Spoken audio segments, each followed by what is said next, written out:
சென்னை சாலிகிராமத்தில் தேமுதிகவுடன் அதிமுக கூட்டணி பேச்சுவார்த்தையானது தற்பொழுது தொடங்கியிருக்கிறது. அதை நாம் அண்மை செய்தியாக பார்த்துக் கொண்டிருக்கிறோம். கூடுதல் விவரங்களை செய்தியாளர் ராஜேஷ் வழங்க நாம் கேட்கலாம். வணக்கம் ராஜேஷ், கூடுதல் விவரங்கள். மக்களவை தேர்தலை ஒட்டி அதிமுக தனது வெளிப்படையான பேச்சுவார்த்தையை இன்று முதல் தொடங்கியிருக்கிறது. ஏற்கனவே மறைமுகமாக பாமக, தேமுதிக உள்ளிட்ட பல்வேறு கட்சிகளுடன் அதிமுக தலைமையானது கூட்டணி பேச்சுவார்த்தையில் ஈடுபட்டிருந்தார்கள். ஆனால் தற்பொழுது நேரடியாக இந்த கூட்டணி பேச்சுவார்த்தை என்பது தொடங்கியிருக்கிறது.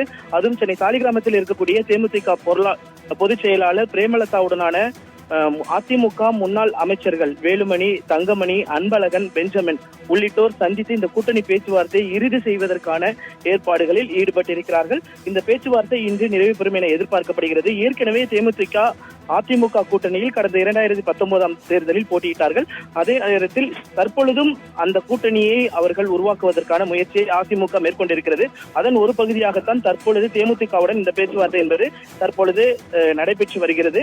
தேமுதிகவை பொறுத்த வரைக்குமே அதிமுக கூட்டணியில் 5 தொகுதிகள் கேட்டிருந்தனர். ஒரு ராஜ்யசபா சீட்டும் அவர்கள் கேட்டிருப்பதாக தகவல் வெளியாகி இருந்தது. இதனை அடுத்துதான் தற்பொழுது இந்த பேச்சுவார்த்தை என்பது தொடங்கி இருக்கிறது.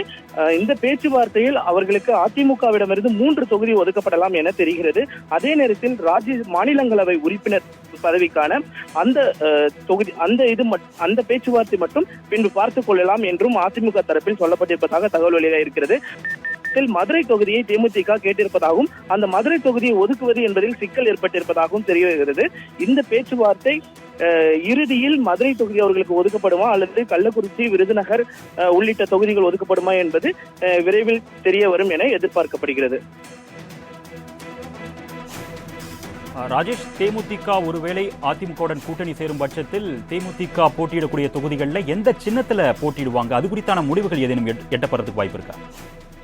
ஏற்கனவே தேர்தல் ஆணையத்தில் இவர்கள் மனு அளித்திருந்தார்கள். அந்த முரசு சின்னத்தை தங்களுக்கு அளிக்க வேண்டும் என்பதில் அவர்கள் தெரிவித்திருந்தார்கள். அதே நேரத்தில் அதிமுகவை பொறுத்த வரைக்குமே இரட்டை இலை சின்னத்தில் தேமுதிகவை போட்டியிடுவதற்கான வாய்ப்புகள் இருக்கிறதா என்றால் அது குறைவாகத்தான் இருக்கும்.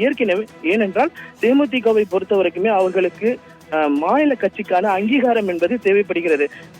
அதனை கடந்த தேர்தலெல்லாம் முரசு சின்னத்தை அவர்கள் போராடி பெற வேண்டிய ஒரு சூழல் இருந்தது.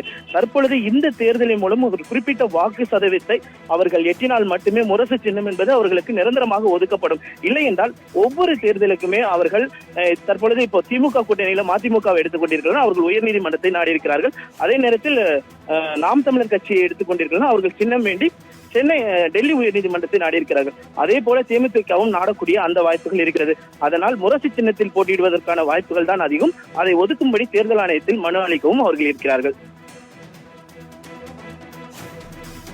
விரிவான தகவல்களுக்கு நன்றி ராஜேஷ்.